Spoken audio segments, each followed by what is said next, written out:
Hello दोस्तों, मैं प्रियंका स्वागत करती हूँ आपका अपने परिवार टीचर सक्सेस चैनल में। आई होप आप सभी लोग बहुत बढ़िया होंगे, पॉजिटिविटी से भरे हुए होंगे और जितना भी आपका स्टडी का टाइम टेबल आपने सेट कर रखा है डेली फॉलो कर रहे होंगे, डेली कुछ नया सीख रहे होंगे। तो जैसा कि आप लोगों ने देखा कि थंबनेल में हम लोग आज आर के हिस्ट्री सब्जेक्ट के बारे में बात करेंगे। ये पार्ट 2 होने वाला है। और चलिए ज़्यादा टाइम वेस्ट नहीं करते हैं, शुरू करते हैं। कौन कौन से हैं प्रश्न और कम समय में प्रश्नों को हल किया जाएगा, जहाँ ज़रूरत होगी वहाँ व्याख्याएं भी की जाएंगी। पहले क्वेश्चन की अगर बात कर ली जाए तो क्वेश्चन है कि महाभारत मूलतः किस रूप में जानी जाती थी। ठीक है, ये बात है कि महाभारत मूलतः और उसका क्या नाम है, दूसरा नाम, ये इस प्रकार से आप इसको समझ सकते हैं। ऑप्शन है बृहद कथा, ब्राह्मण, बृहद संहिता, जय संहिता। वहाँ यहाँ पे वैसे ब्राह्मण ग्रंथ होना चाहिए था, लेकिन प्रीवियस ईयर में जैसा दिया हुआ है मैंने ये वैसा ही रखा है कि प्रीवियस ईयर के ही क्वेश्चंस हैं। तो महाभारत को मूलतः जय संहिता के नाम से जाना जाता था। तो ये तो रहा सही आंसर, यानी कि पहले का जो है वो चौथा ऑप्शन बिल्कुल सही हो जाएगा। बात कर लेते हैं महाभारत की। तो महाभारत का ये दूसरा संस्करण एक था जिसे भारत के नाम से जाना जाता था, यानी कि उसका नाम था भारत। ठीक है, इसमें श्लोक जो थे वो 24,000 थे और मूलतः महाभारत में कितने 8,800 श्लोक थे। ठीक है, और महाभारत की रचना की बात कर ली जाए तो इन्होंने वेद व्यास ने की है। किसने की है? वेद व्यास की। और इसी के साथ रामायण के बारे में बहुत पूछा जाता है। तो रामायण की जो रचना है वो वाल्मीकि ने की थी। बहुत ही बेसिक प्रश्न हो जाता है ये। बात कर लेते हैं कि जो है रामायण और महाभारत की, ये महाभारत और रामायण की जो है फारसी अनुवाद भी किया गया था। और ये फारसी अनुवाद जो है दोनों के अलग अलग जो है व्यक्तियों द्वारा किए गए थे। तो एक तो महाभारत हो गया, एक तो रामायण हो गया। रामायण की बात करी जाए तो रामायण का जो फारसी अनुवाद हुआ था वो बदायूनी ने किया था, बदायूनी ने किया था। ठीक है, लेकिन महाभारत का जो है फारसी अनुवाद जो है महाभारत का वो अब्दुल रहीम ने किया था, अब्दुल रहीम ने। ठीक है, आप नाम लिख लीजिएगा। और महाभारत का जो फारसी अनुवाद जो पुस्तक अब्दुल रहीम द्वारा की गई थी, अब्दुल रहीम ने जो है उसका नाम रज्म रखा था। क्या रखा था? रज्म, यानी कि महाभारत की जो फारसी अनुवाद हुई थी पुस्तक, उसका नाम रज्म रखा गया था। ठीक है, अब बात कर लेते हैं महाभारत की। तो महाभारत में जो है खंड खंड है और हर खंड में क्या है? पर्व है। तो इस तरह से 18 पर्व है टोटल। और इसमें से प्रमुख जो पर्व है वो भीष्म पर्व है। भीष्म पर्व जो है वो प्रमुख है। ठीक है, ये बात रही। रामायण में बात कर ली जाए, रामायण में तो इसमें कांड है 7, जिसमें से महत्वपूर्ण है वो सुंदर कांड है, जो आपने कई बार सुना होगा। ये बात रही रामायण और महाभारत से रिलेटेड। निम्नलिखित में से किस राजवंश के अभिलेख में इस परंपरा का समर्थन होता है कि लुम्बिनी शाक्य मुनि बुद्ध का जन्म स्थान था? यानी कि किस अभिलेख या द्वारा, ऑप्शन के हिसाब से देखा जाएगा, यहाँ पे वंश के, राजवंश के बारे में पूछा गया है। तो किस राजवंश में अभिलेखों में ये बताया गया था कि जो शाक्य मुनि बुद्ध हैं उनका जन्म लुम्बिनी में हुआ था? तो मौर्य वंश, शुंग वंश, सातवाहन या कुषाण वंश? तो जो है वो तो बिल्कुल आप जान जाएंगे कि मौर्य वंश में ही जो है ये बात कही गई थी। ठीक है, और बात कर ली जाए कि कौन से लुम्बिनी में इनका जन्म हो जाता है, ये तो बेसिक हो जाएगा और इसके बारे में बहुत सारी बातें करेंगे बौद्ध धर्म की। फिलहाल बात चलती है आगे, यानी कि अगले क्वेश्चन पे चलते हैं। निम्नलिखित में से कौन एक अशोक का अभिलेख इस पर परंपरा की पुष्टि करता है, इस परंपरा की पुष्टि करता है कि गौतम बुद्ध का जन्म लुम्बिनी में हुआ था? देखिए क्वेश्चन जो है सेम है, बस ऑप्शन चेंज हो गए हैं, जिसकी वजह से हमें थोड़ी सी।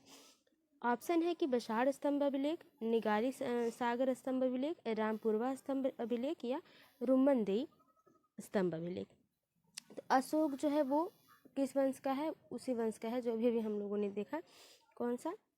मौर्य वंश। ठीक है, सॉरी, जो अशोक है वो मौर्य वंश का ही शासक है। और कौन से नंबर का शासक है ये बताइए। और मौर्य, आप जानते हैं मौर्य वंश की स्थापना चंद्रगुप्त मौर्य के द्वारा की गई थी। ठीक है, और वो आगे बहुत से ऐसे क्वेश्चंस आएंगे, बहुत से प्रैक्टिस करेंगे हम लोग तो बातें होंगी वहाँ पे। फिलहाल बात कर ली जाए अभिलेख की, तो यहाँ रुम्मनदेही अभिलेख जो है बिल्कुल सही हो जाएगा, अशोक के द्वारा ही ये लिखवाया गया था।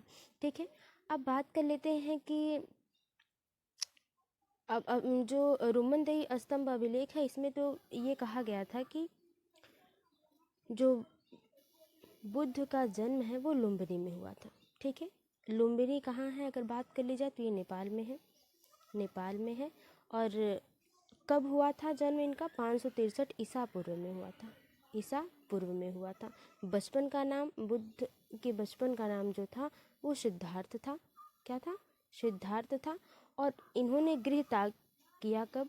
गृह त्याग 29 वर्ष की उम्र में कर दिया। ठीक है, 29 वर्ष के जब थे तो इन्होंने घर, अपने राजसी वस्त्र को छोड़कर जो है अपने ज्ञान प्राप्ति में ये निकल गए। तो ज्ञान प्राप्ति कब हुई इनको, ये बात करते हैं तो पूर्णिमा के दिन ज्ञान प्राप्ति होती है। ज्ञान प्राप्ति कब होती है? पूर्णिमा के दिन होती है, पूर्णिमा के दिन, यानी कि बोध गया में। स्थान क्या है? बोध गया। बोध गया में पूर्णिमा के दिन इनको क्या होती है? ज्ञान की प्राप्ति होती है, और उसी दिन को बुद्ध पूर्णिमा के नाम से मनाया जाता है। ये प्लस पॉइंट रहा। और कभी कभी पूछ लेता है कि किस पीपल पे, किस पीपल के नीचे इन्होंने जो है गौतम बुद्ध ने किस वृक्ष के नीचे? तो पीपल है जिसे बोधि वृक्ष के नाम से भी जाना जाता है, बोधि वृक्ष के नाम से भी जाना जाता है। तो पीपल भी मिल जाएगा और बोधि वृक्ष भी मिल जाएगा। नदी पूछ लेता है तो फल्गु नदी। नदी क्या है? फल्गु या निरंजना नदी। ठीक है, ये सारी बातें हो गई। और उपदेश पूछता है, वैसे तो बहुत से क्वेश्चन बनते हैं, फिलहाल बेसिक क्वेश्चन की बात कर ली जाए तो पहला उपदेश की बात करें तो ये सारनाथ में इन्होंने दिया था, सारनाथ में दिया था। सर्वाधिक उपदेश की बात कर ली जाए तो श्रावस्ती में दिया था इन्होंने, श्रावस्ती में दिया था। और गौतम बुद्ध के बारे में जो इम्पोर्टेंट बच गया वो इन्होंने त्रिपिटक, इनके समय में त्रिपिटक जो है पुस्तक हैं वो संबंधित हैं इनके, यानी कि त्रिपिटक में 3 जो है पिटक आते हैं, सूत पिटक, विनय पिटक, अभिधम्म पिटक, अभिधम्म पिटक, इस तरह से जो है आते हैं पुस्तक का नाम। और सबसे बड़ा जो है उसमें सूत पिटक है, जिसको बौद्ध धर्म का इंसाइक्लोपीडिया भी कहा जाता है। ये सारी बातें रहीं। आगे देखते हैं बौद्ध धर्म में त्रिरत्न का क्या अभिप्राय है। तो क्वेश्चन ऑप्शन है त्रिपिटक, बुद्ध धम्म संघ, सील समाधि संघ, सत्य अहिंसा करुणा। तो देखिए सील समाधि संघ और सत्य अहिंसा करुणा, बुद्ध धम्म, यहाँ धर्म नहीं धम्म है। ठीक है, धम्म और संघ। ठीक है, त्रिपिटक, तो यहाँ पे त्रिरत्न की बात की गई है, त्रिपिटक। ठीक है, तो आप समझ रहे होंगे कि इसमें सही आंसर क्या होगा, बुद्ध धम्म संघ। इनके हिसाब से जो एक श्लोक चलता है कि बुद्धम शरणम गच्छामि, धम्मम शरणम गच्छामि और संघम शरणम गच्छामि, तो इस तरह से चलते हैं। तो ये त्रिरत्न है। ठीक है, पिटक जो है वो त्रिपिटक है, जो कि अभी भी हम लोगों ने बात की, सूत पिटक, विनय पिटक और अभिधम्म पिटक। और सबसे बड़ा जो है सूत पिटक है, इसीलिए इसको सूत पिटक को बौद्ध धर्म का इंसाइक्लोपीडिया कहा जाता है। बस मैंने रिविजन कर दिया और आगे देखते हैं। और ये जो पुस्तकें हैं वो जब संगीति हुई, बौद्ध संगीति हुई, तो इसमें बने ये सारी पुस्तक लिखे गए। किसके द्वारा लिखे गए इन सब के बारे में आगे भी हम लोग बात करेंगे। बुद्ध कौशाम्बी किसके राज्यकाल में आए थे, यानी कि वो समय समय पे जो है कि अपने स्थान को एक जगह से दूसरी जगह जाया करते थे। तो वो कौशाम्बी किसके काल में गए थे, शतानिक, उदयन, बोधि या निचक्षु। तो 5वें के सही आंसर की बात कर ली जाए तो उदयन के राज्यकाल में वो जो है कौशाम्बी पहुँचे थे। ठीक है ना। आगे प्रथम बौद्ध परिषद यानी कि बौद्ध संगीति या परिषद का संचालन लिखित में से किसी एक ने किया। इनमें से किसने किया, आनंद, महाकश्यप, मोगलीपुत्र या उपाली। बात है छठे वाले आंसर की, क्वेश्चन की। तो प्रथम बौद्ध संगीति जो है वो महाकश्यप द्वारा की गई थी। अब बौद्ध परिषद या बौद्ध संगीति की बात करी हुई है तो वो बात कर लेते हैं। टोटल जो बौद्ध संगीति या बौद्ध परिषद हुए हैं वो 4 हुए हैं। पहले की बात कर ली जाए तो 483 BC में पहला हुआ था, जो कि राजगीर में हुआ था, राजगीर में हुआ था। और इस समय जो राजा था वो अजातशत्रु था। और पुरोहित यानी कि जो अध्यक्ष था वो महाकश्यप था, जो कि हम क्वेश्चन में पूछा गया है, वो सही हो जाता है। ठीक है, ये रही पहले संगीति की बात, पहली बौद्ध संगीति। दूसरी बौद्ध संगीति की बात कर ली जाए तो दूसरी बौद्ध संगीति 383 BC में होती है। ठीक है, और कहाँ होती है? वैशाली में होती है। वैशाली में होती है और जो राजा है यानी कि उस टाइम का जो शासनकाल रहता है वो काला शोक का रहता है। ठीक है, काला शोक का रहता है। और इसमें जो अध्यक्ष होते हैं या पुरोहित जो होते हैं वो साबक मेर होते हैं। कौन होते हैं? साबक मेर होते हैं। तो ये रही दूसरी। तीसरी बौद्ध संगीति की बात कर ली जाए तो ये 255 BC में होती है। कहाँ होती है? पाटलिपुत्र यानी कि पटना जिसे अब कहा जाता है वहाँ। और शासनकाल अशोक का होता है और पुरोहित मोगलीपोतिस होता है इस टाइम, मोगलीपोतिस। ठीक है, चतुर्थ बौद्ध या आखिरी वाली बौद्ध संगीति की बात कर ली जाए तो ये प्रथम सदी में लगभग होती है। ठीक है, और कुंडलवन यानी कि कश्मीर के जम्मू कश्मीर के कुंडलवन में होती है। ठीक है, और जो शासनकाल होता है वो कनिष्क का होता है। राजा उस टाइम कौन होता है? कनिष्क होता है। और इस समय अध्यक्ष और उपाध्यक्ष बट जाते हैं, यानी कि जो अध्यक्ष होते हैं, अध्यक्ष और उपाध्यक्ष दो लोग मिलकर इसको समिति को जो है संचालित करते हैं। एक तो वसुमित्र होते हैं और अश्वघोष होते हैं। अश्वघोष, ये आगे आप लिख लीजिएगा। और इसी समय यानी कि चतुर्थ या चौथी बौद्ध संगीति के समय ही बौद्ध धर्म जो है वो दो विभाग में बढ़ जाता है, जिसको हीनयान और महायान के नाम से जाना जाता है। हीनयान और महायान के नाम से जाना जाता है। तो ये सारी बातें रही फिलहाल। छठे का जो है दूसरा ऑप्शन बिल्कुल सही हो जाएगा। ठीक, अगला है चतुर्थ बौद्ध संगीति हुई थी कनिष्क के शासनकाल में, अशोक के शासनकाल में, हर्षवर्धन के शासनकाल में, मेनांडर। तो मेनांडर है ही नहीं, हर्षवर्धन भी है नहीं, तो कनिष्क या अशोक के समय में होगा। तो बात कब की हो रही है? चतुर्थ बौद्ध संगीति। तो चतुर्थ बौद्ध संगीति में कनिष्क का शासनकाल था। किसका शासनकाल था? कनिष्क का शासनकाल था। ठीक है, और अशोक का शासनकाल किस में होता है? ये तीसरी बौद्ध संगीति में होता है। कौन सी? तीसरी बौद्ध संगीति में होता है। दूसरे में काला शोक होता है, पहले में अजातशत्रु होता है। द्वितीय बौद्ध संगीति का आयोजन कहाँ हुआ था? राजगृह, वैशाली, पाटलिपुत्र और काशी। तो देखिए 8वें का जो सही आंसर है कौन सा? द्वितीय बौद्ध संगीति पूछा है ना। द्वितीय बौद्ध संगीति की बात कर ली जाए तो राजगृह, वैशाली, तो बिल्कुल ही दूसरा ऑप्शन सही हो जाएगा, वैशाली। तो पहली बौद्ध संगीति का आयोजन कहाँ होता है? राजगीर में होता है। दूसरा वैशाली में होता है। तीसरा जो है वो है कि पटना यानी कि पाटलिपुत्र में होता है। चौथा जो है कुंडलवन यानी कि जम्मू कश्मीर में होता है। इस तरह से आगे देखते हैं। सारनाथ की भूमि स्पर्श मुद्रा वाली बुद्ध प्रतिमा कलंकृत है। ठीक है, कलाकृत है, कलाकृत होगा, है। कुषाण काल से, गुप्त काल से, वर्धन काल से, राजपूत, यानी कि संबंधित है किस काल से? तो वो जो सारनाथ की भूमि स्पर्श मुद्रा वाली जो बुद्ध प्रतिमा है, 9वें का सही आंसर जो हो जाएगा वो गुप्त काल से है। ठीक है, गुप्त काल से है। बुद्ध द्वारा रूपांतरित निम्न व्यक्तियों में से कौन सा अंतिम था? आनंद, विश्वामित्र, गोशाल, सुभद्र। 10वें का जो सही आंसर हो जाएगा वो चौथा हो जाएगा, सुभद्र। और आनंद और सुभद्र जो है ये इनके बहुत ही प्रिय शिष्य होते हैं। और आनंद के कहने से ही जो है बौद्ध संगीत यानी कि बौद्ध संघ में स्त्रियों का परिवेश होता है। ठीक है, स्त्रियों का परिवेश होता है। ठीक है, बात ये रही। और पहले स्त्री का क्या नाम है जो बुद्ध धर्म में शामिल हुई, वो आप बताइए। नागार्जुन किस बौद्ध संप्रदाय के थे? सौत्रांत्रिक, वैभाषिक, माध्यमिक, योगाचर। तो 11 का जो सही आंसर है वो तीसरा हो जाएगा, माध्यमिक। 11 का जो सही आंसर हो जाएगा तीसरा हो जाएगा। और बात कर ली जाए कि नागार्जुन की एक प्रमुख पुस्तक क्या है यानी कि प्रसिद्ध रचना, तो वो माध्यमिक कारिका। ठीक है, कार्य का, इसके बारे में जो भी इन्होंने संप्रदाय किया था उस संप्रदाय के प्रचार प्रसार के लिए ये पुस्तक लिखी गई थी। और इसको सापेक्षवाद भी कहा जाता है, सापेक्षवाद भी कहा जाता है। ये सारी बातें रहीं। आगे फिलहाल देखते हैं।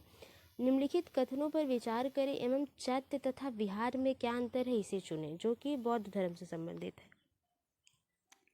ऑप्शन ध्यान से देखते हैं। विहार पूजा स्थल होता है, जबकि चैत्य बौद्ध भिक्षुओं का निवास स्थल है।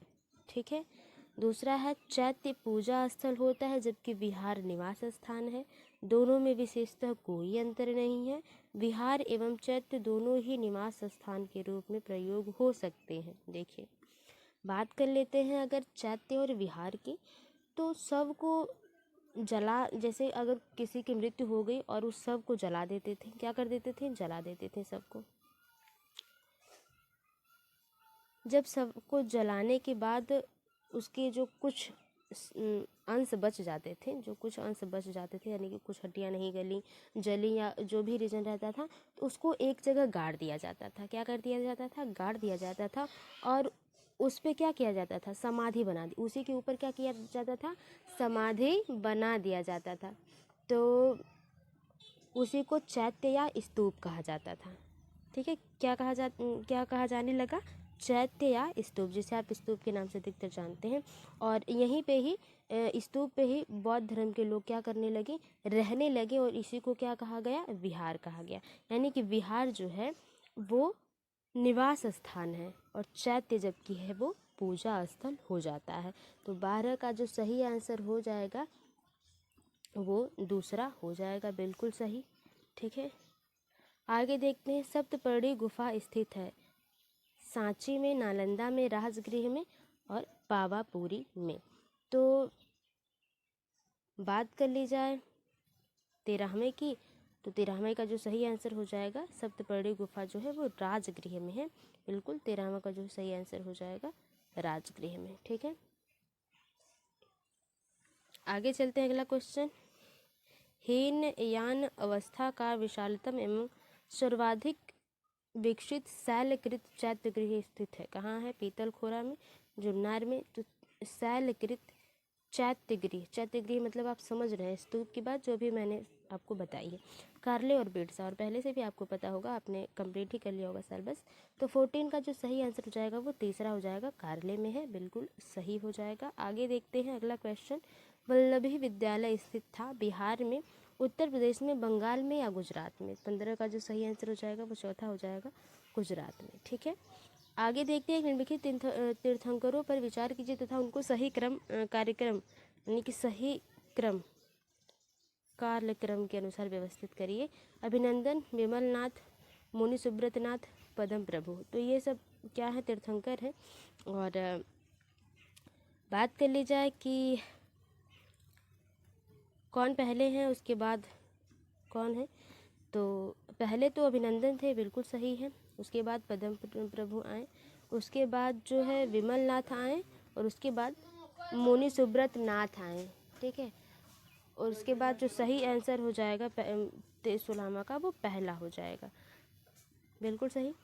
आगे देखते हैं। सुमेलित कीजिए। देखिए, जैन धर्म से संबंधित ये क्वेश्चंस हैं। सुमेलित कीजिए। श्रावस्ती ऋषभनाथ होगा यहाँ पे। काकंदी में पदम प्रभु, अयोध्या में सुविधानाथ और पभोषा में शंभवनाथ। तो देखिए, इसको भी सुमेलित करना है और सही बताना है कि 17 के सही आंसर की बात कर ली जाए तो पहले देखते हैं श्रावस्ती की बात कर ली जाए तो ये शंभवनाथ से संबंधित है। ठीक है। काकंदी की बात कर ली जाए तो वो सुविधानाथ से संबंधित है। अयोध्या की बात कर ली जाए तो ऋषभनाथ, और पाभोषा की बात कर ली जाए तो पदम प्रभु। तो इस तरह से तीसरा वाला ऑप्शन बिल्कुल सही हो जाएगा। पहले का चौथा, दूसरे का तीसरा, इस तरह से तीसरा वाला ऑप्शन सही हो जाएगा। महावीर स्वामी को किस नदी के तट पर ज्ञानोदय प्राप्त हुआ? ठीक है। स्वर्ण शक्ति, पलाशिनी, गंगा, ऋजुपालिका। चौथा ऑप्शन बिल्कुल सही हो जाएगा, ऋजुपालिका। देखिए बुद्ध भगवान यानी कि महात्मा बुद्ध को ज्ञान की प्राप्ति किस नदी पे हुई? फल्गु नदी पे या निरंजना नदी पे, ये बात कर ली गई थी। ऋजुपालिका नदी पे ज्ञान की प्राप्ति किनको होती है? महावीर स्वामी को होती है। अब आप ये बताइए कि बौद्ध धर्म में नहीं, महात्मा बुद्ध ने जो अपना गृह त्याग किया था उसको क्या कहते हैं? जैसे उनके मृत्यु को महापरिनिर्वाण कहते हैं, तो क्या कहते हैं गृह त्याग को? ठीक है, वैसे बात कर लेते हैं, जैन धर्म की बात हुई है तो जैन धर्म के जो पहले तीर्थंकर थे वो ऋषभ देव थे। कौन थे? ऋषभ देव थे। ठीक है, और 23वें जो थे वे पार्श्वनाथ थे। बहुत क्वेश्चन जो इम्पोर्टेंट है उनके बारे में समझ लेते हैं। और 24वें तीर्थंकर जो थे वे महावीर थे। ठीक है, जिनसे प्रश्न अधिकतर बनते हैं। ठीक है, तो ये 4 हो गए। और महावीर को ही वास्तविक माना जाता है और यही अंतिम तीर्थंकर थे। वास्तविक तीर्थंकर और अंतिम तीर्थंकर रहे हैं किसके? जैन धर्म के। ठीक है, बात कर ली जाए महावीर के जन्म की, महावीर स्वामी के जन्म की बात कर ली जाए तो वैशाली में इनका जन्म होता है, वैशाली के कुंडल ग्राम में। ठीक है, इनके पिता सिद्धार्थ हैं। वहाँ पे उनका बचपन का नाम, बुद्ध की बचपन का नाम सिद्धार्थ होता है, यहाँ पे इनके पिता का नाम सिद्धार्थ था। ठीक है, अब इन्होंने पंचायन धर्म दिया था। ठीक है, कौन से धर्म? पंचायन धर्म। इन्होंने कहा कि धन संग्रह नहीं करना है, चोरी नहीं करनी है, ठीक है, झूठ नहीं बोलना है, हिंसा नहीं करना है, और ब्रह्मचर्य का पालन करना है। किसका? ब्रह्मचर्य का पालन करना है। ये इन्होंने पंचायन धर्म दिए थे। ठीक है, अगला देखते हैं 19वां क्वेश्चन कि उत्तर प्रदेश में बौद्ध एवं जैन दोनों की प्रसिद्ध तीर्थस्थली कहाँ है? तो सारनाथ, कौशाम्बी, कुशीनगर, देवीपाटन। तो आपको पता है ये बहुत ही आसान प्रश्न है, कौशाम्बी बिल्कुल सही है। ठीक है,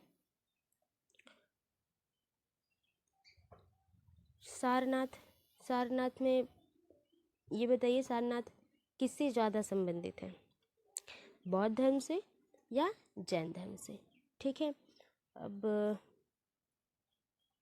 जैन धर्म की बात हो रही थी, जैन की, तो ठीक है थोड़ा सा और बातें इसे कर लेते हैं जो इम्पोर्टेंट है, क्योंकि हम लोगों ने अधिकतर बातें कर ली बौद्ध धर्म से, तो जैन धर्म को नहीं छोड़ते, थोड़ा सा पढ़ लेते हैं और सा। तो राजसी जीवन का त्याग इन्होंने 3 वर्ष में किया था। 29 वर्ष में बुद्ध भगवान ने यानी महात्मा बुद्ध ने, 30 वर्ष में महावीर स्वामी ने किया था। ठीक है, और पहला उपदेश इन्होंने राजगीर में दिया था, उन्होंने पहला जो उपदेश है वो कहाँ दिया था? वो अभी भी मैंने बताया, वो आप कमेंट बॉक्स में बताएं। ठीक है, और अंतिम जो था वो पावापुरी में दिया था, ठीक है, और इनको ज्ञान की प्राप्ति जाम्बिक नामक गांव में हुई।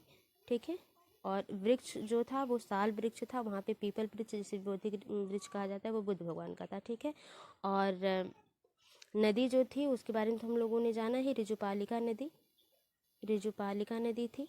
ठीक है, और महावीर के अनुयायी को, जो उनके अनुयायी थे उनको निग्रोध कहा जाता है। ये बहुत ज़्यादा क्वेश्चन पूछ लिया जाता है, निग्रोध कहा जाता है। और इनके मुख्य शिष्य को गंधर्व कहा जाता है। क्या कहा जाता है? गंधर्व कहा जाता है। और इनके जो प्रिय शिष्य थे स्थूलबाहु और भद्रबाहु। भद्रबाहु ने जैन साहित्य लिखा, जैन साहित्य। अच्छा, अगर आपको पता है तो आप ये बताएं कि जैन धर्म की जो पुस्तकें हैं उनको क्या कहा जाता है। ठीक है, और जैन साहित्य और कल्प साहित्य, इस तरह से इन्होंने साहित्य लिखा भद्रबाहु ने। और ये जैन धर्म भी 2 विभागों में बटा था, श्वेतांबर और दिगंबर। ठीक है, इस तरह से स्थूलबाहु जो था वो श्वेतांबर में थे। ठीक है, श्वेतांबर में, और दिगंबर में भद्रबाहु थे। भद्रबाहु ये जिन्होंने पुस्तकें लिखी थी। और दिगंबर लोग जो थे वस्त्र नहीं पहनते थे। अगला क्वेश्चन कि नैनर कौन थे? शैव, शाक्त, वैष्णव और सूर्योपासक। तो वो शैव है, यानी कि शिव को पूजने वाले थे। नैनर शिव को पूजने वाले थे। ठीक है, तो ये थे 20 प्रश्न। आई होप आपको पसंद आए होंगे। वीडियो थोड़ी सी भी हेल्पफुल लगी, वीडियो को लाइक करें, शेयर करें, कमेंट बॉक्स में बताएं आपका स्कोर कितना रहा और आपको कितनी तैयारी है आपके इन सभी प्रश्नों में से। और मिलते हैं आपसे अगली वीडियो में, तब तक के लिए bye bye, take care, be positive, be motivated. धन्यवाद।